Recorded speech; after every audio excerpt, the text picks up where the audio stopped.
Hey, this is Kelly from the Boyle County Library, and I'm going to make 3-2-1 cake for you in the microwave and show you how to do it.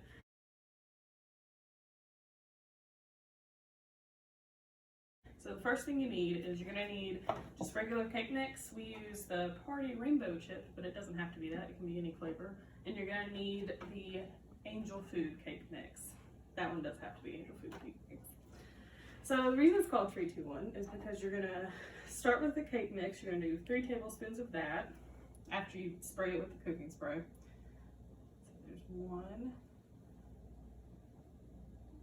2, 3. And this is just both cake mixes all mixed together.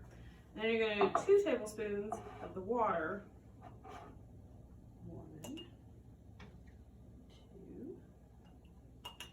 And you're going to mix it up.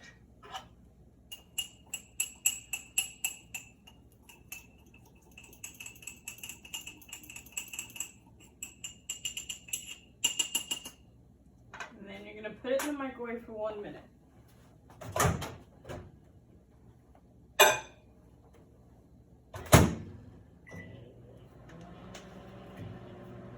And then if you like Ready Whipped, you can have some for the end whenever we dump it out into the bowl and put it on top of it. Alright. It's done. So we're going to dump it out over here in this bowl. Maybe. Yes, there we go. And you can put a little Ready Whip on it. Once I open it.